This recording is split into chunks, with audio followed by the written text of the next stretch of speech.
हम अंगुल काट के ऋषियों के चरणों में अर्पित करते हैं। बचपन से अक्सर अपना शौर्य को समर्पित करते हैं। सिकंदर की शमशीर झुका दी भारत के फौलाद ने, एक शासन को नाकाम कर दिया एक वीर आजाद ने।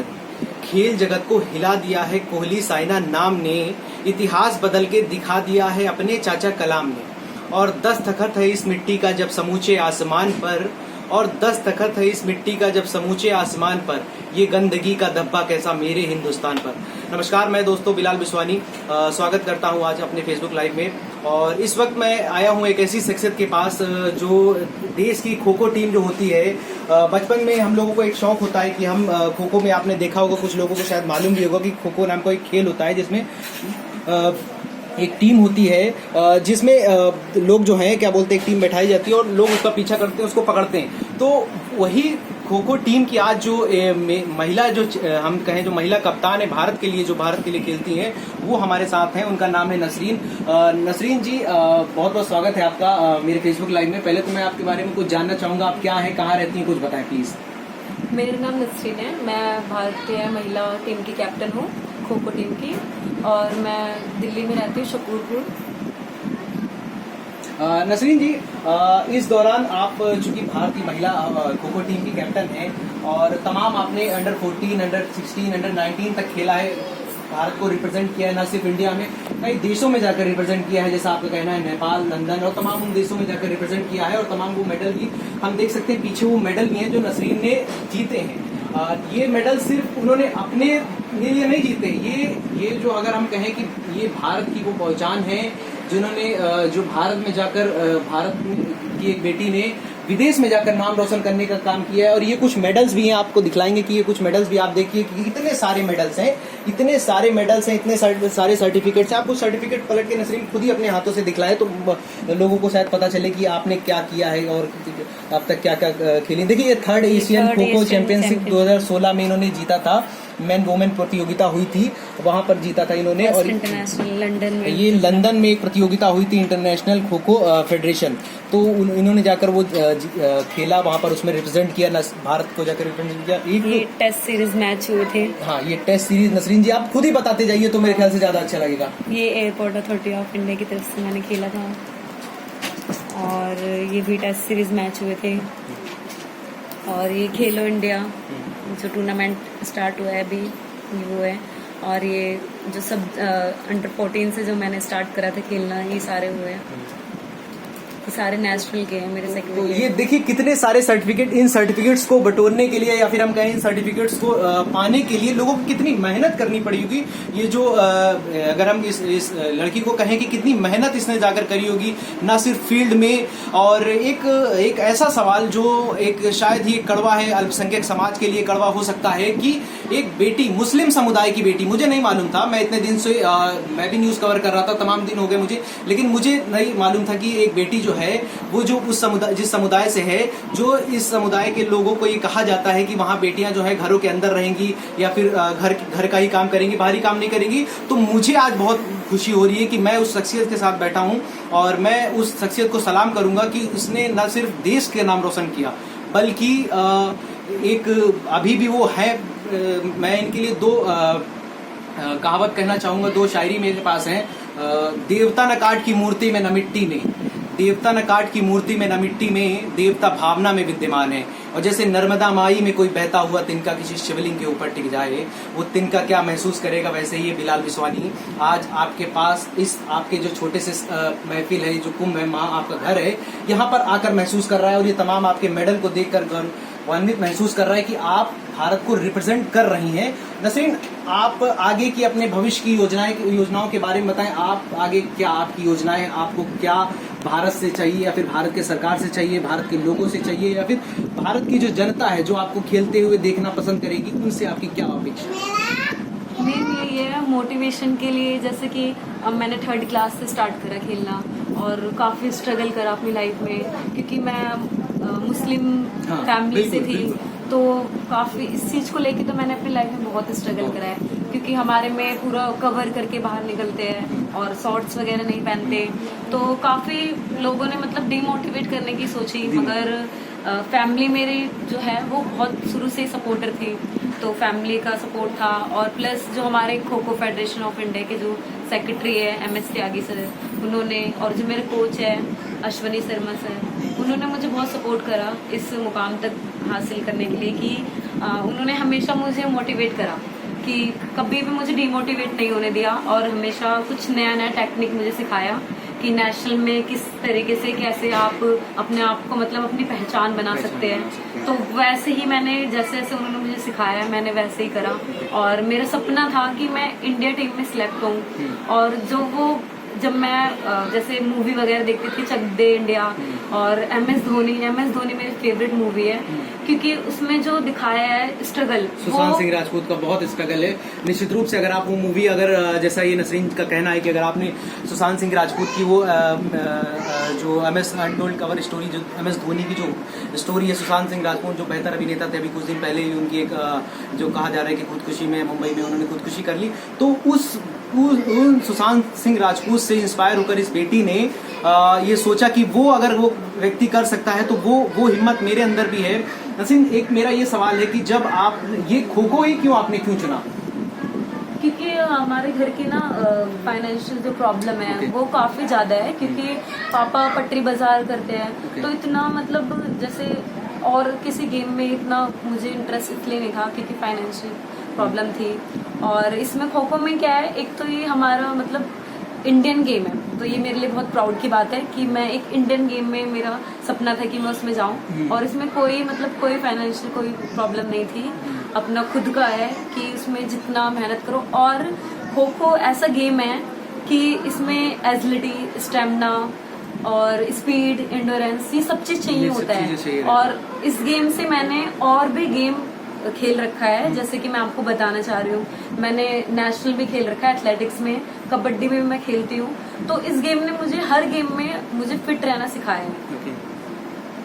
तो एक जैसा कि नसरीन का कहना है कि वो इस गेम को न सिर्फ इसलिए चुना कि इसमें फाइनेंशियल भी कम लागत होगी, अगर हमारे पास कुछ घर से मैं कमज़ोर हूँ, नहीं कुछ अफोर्ड कर सकती हूँ या नहीं खरीद सकते हैं, जैसे कि अगर आमतौर पर हम क्रिकेट की बात करें तो उसमें पूरी किट होती है, और वो किट काफ़ी महंगी किट होती है कि जो एक गरीब परिवार के लोग जो होते हैं वो नहीं खरीद सकते।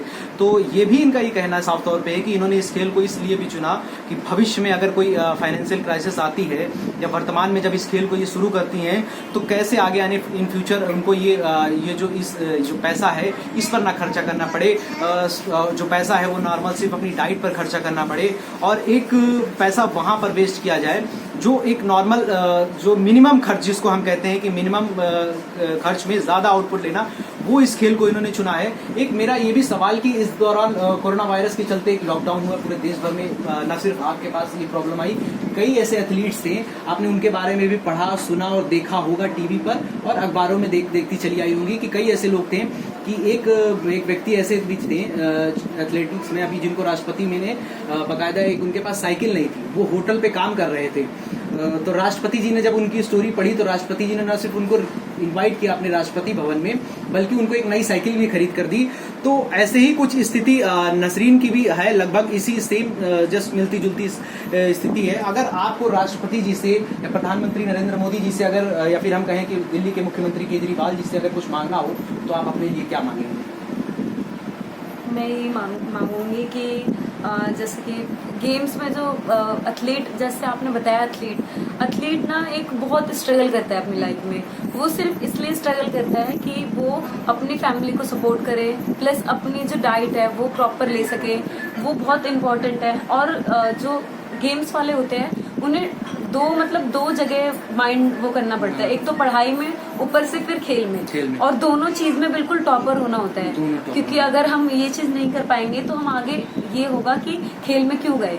तो मैं ये चाहती हूँ कि जैसे कि गवर्नमेंट जॉब हो या फिर एक अपनी पहचान हो, जिससे कि हमें मतलब आगे ये ना लगे कि हम गेम्स में क्यों गए, और आगे में हम मतलब जैसे मैं आगे बता सकूं लोगों को कि गेम ही चुनना चाहिए, बहुत इम्पोर्टेंट है हमारे जीवन में। नसरीन, एक आम तौर पर एक ये भी सवाल आप न सिर्फ समाज के लिए, न सिर्फ उन वर्ग के लिए भी एक हम कहें कि इंस्पिरेशन हो सकती हैं जो वर्ग आज भी एक देश में पिछड़ा हुआ है, या फिर एक वर्ग जो है वो नहीं चाहता है कि उसके दिमाग में ये नहीं है कि हम पढ़ लिख कर कुछ नौकरी अच्छी हासिल कर सके, या फिर हम भी अगर समाज में कुछ ऐसे शख्सियत के साथ बैठ सके या फिर कुछ अपनी बातें रख सके, तो उनके लिए आप क्या कहना चाहेंगे? या फिर मुस्लिम समुदाय की वो लड़कियां हैं या मुस्लिम समुदाय के वो लड़के हैं जो अपना भविष्य न सिर्फ एक उन छोटे कामों में नहीं संभाल सकते जिनमें जैसा कि आपने अपने पिता के रूप में देखा, अगर वो कुछ करना चाहें तो कैसे, मतलब क्या उनके लिए भी संभावनाएं जो हैं, अगर रास्ते बंद होते हैं, या फिर अगर हम कहें कि रास्ते बंद नहीं होते, अगर किसी को मंजिल पानी है तो वो पा कर रहेगा। जैसे आपने अपनी मंजिल तय कर रखी थी कि आपको खो खो खेलना है, तो आपने वो माफ कीजिएगा, खो खो नहीं, कोई ऐसी चीज करनी है जिससे आप नेशनल या फिर इंटरनेशनल लेवल पर अपनी एक पहचान बना सकते हो। वो पहचान आपने निश्चित रूप से आज बना ली है। तो उन समुदाय के लोगों के लिए या फिर उन समुदाय के लड़के लड़कियों के लिए आप क्या 2 शब्द कहना चाहेंगे, कुछ बताना चाहेंगे? जैसे अपनी लाइफ में कभी भी ना डिमोटिवेट नहीं होना चाहिए। जिस लाइन में हमें जाना है तो उसमें चाहे कितना भी स्ट्रगल हो, उसमें हमें मतलब ये सोच लेना चाहिए कि कितना भी स्ट्रगल है, हमें वो चीज करना है। जैसे मेरा मेन था कि मैं इंडिया टीम में सिलेक्ट हूँ, और फिर नेक्स्ट टाइम मेरे मन में था कि मैं एज अ कैप्टन भी चाहूंगी कि मैं एज अ कैप्टन मैं इंडिया टीम में सिलेक्ट हूँ। तो इसके लिए मैंने 4 साल बहुत स्ट्रगल करा अपनी लाइफ में, और उसके बाद मैं 12th साउथ एशियन के बाद मैं 13 साउथ एशियन में मैं एज अ कैप्टन आई। आपके निश्चित रूप से आपके पीछे आपकी मम्मी बैठी है, एक माँ बैठी है। नसरीन, जब आपसे एक कुछ सवाल है, जब नसरीन जब बाहर जाती थी खेलने के लिए, एक ऐसा खेल होता था जिसको आमतौर पर लड़कों का खेल कहा जाता है, ठीक, जब ये खेल बाहर खेलने जाती थी तो आपने कभी इन्हें रोका नहीं कि क्यों जा रही हो बेटी, ये खेल तो मत खेलो? या रिश्तेदारों ने तो कभी नहीं कहा कि ये खेल मत खेलो, ये तो लड़कों वाला खेल है, ये तो परिवार को बदनाम करने का नाम कर रही है? सर बहुत बोला लोगों ने, लेकिन मैंने किसी का भी नहीं सुनी। क्यों कि मैं अपनी गरीबी, अपनी मजबूरी और अपने बच्चे के भविष्य के लिए मैंने जो ऐसे कि मैंने किसी की भी नहीं सुनी। ओके, देखिए ये नसरीन की मम्मी थी। आपका नाम मैं जानना चाहूंगा? अनवरी जी थी, और एक नसरीन जी के पापा भी पीछे खड़े हैं। मैं उनसे जानना चाहूंगा, जब ये बेटी बाहर जाती थी तो आपने कभी इनको रोका नहीं कि क्यों जा रही हो, तुम तो नाम खराब करके चली आओगी? अब उसमें रोकने की क्या बात है, इनमें लगन था, जुनून था, हमें कुछ करना है, बन के दिखाना है। अगर वहाँ हम रुकावट करते तो इनकी भी दिल टूटते, फिर ये हमारी बातें नहीं सुनते। आप ठीक है, बोलिए। हमने सहयोग किया कि चलो अगर खेल में जा रही हो तो कुछ बन के दिखाओ, ताकि देश का भी नाम हो, साथ में माता पिता का भी नाम हो, और जिस एरिया में रह रहे उनका भी नाम। इन्होंने करके दिखाया, बन के दिखाया। ये नसरीन के पिताजी हैं। मैं बता दूं, नसरीन के पिताजी एक छोटी सी एक दुकान लगाते हैं, जो बाजारों में जो आमतौर पर एक दुकान लगती है, बर्तन पटरी, रेड़ी पटरी जिसको हम लोग बोलने का काम करते हैं, वो दुकानें होती हैं, वो लगाने का काम करते हैं। और आज मुझे बहुत खुशी है कि मैं एक ऐसी शख्सियत के साथ बैठा हूँ जिसने जो एक खेल होता है, जो खो खो खेल, उसको रिप्रेजेंट कर रही है, भारत के लिए रिप्रेजेंट कर रही है, और मुझे बहुत खुशी है। नसरीन, अगर कुछ आप कहना चाहेंगे, अगर कुछ लास्ट बातें जो मैं भूल गया हूँ या फिर कुछ छूट नहीं है सेशन के दौरान, कुछ ऐसी बातें जो आप बताना चाहेंगी दूसरों के लिए, या आपको कुछ अगर कुछ लगता है कि आप मदद मांगना चाह रही हैं कुछ किसी के? मैं बस यही थैंक्स कहना चाहती हूँ जिन्होंने मुझे मतलब इतना सपोर्ट करा। जैसे मैं लॉकडाउन में बहुत ज़्यादा डीमोटिवेट हो रही थी, क्योंकि इतनी बड़ी फैमिली है तो काफ़ी स्ट्रगल करना पड़ रहा था। तो उसके लिए मैं जिन्होंने मेरी हेल्प करी है उन्हें थैंक्स बोलना चाहती हूँ। और जैसे दिल्ली गवर्नमेंट की तरफ से रिस्पांस पॉजिटिव आया है, तो उससे भी मैं बहुत हैप्पी हूँ इस समय कि वो मेरी बात सुन रहे हैं और मुझे सपोर्ट कर रहे हैं। तो देखा आपने, एक ऐसी शख्सियत से हमने आज आपको रूबरू कराया जो खेलों में अपना नाम, ना सिर्फ अपना नाम बल्कि अपने माता पिता, बल्कि देश का नाम, देश जो होता है वो सबसे पहले होता है, क्योंकि आज आप इस देश में जहाँ पर रह रहे हैं उस देश के लोग को ये जानना चाहते हैं। तो बहुत ही अच्छा लगा आपके साथ, एक हेल्दी इंटरव्यू था, एक शॉर्ट इंटरव्यू था, और बहुत अच्छा लगा। तो आज के मेरे फेसबुक लाइव में इतना ही। अगर आपको मेरा फेसबुक लाइव पसंद आया तो उसे लाइक करिए, शेयर करिए, कमेंट करिए। नमस्कार।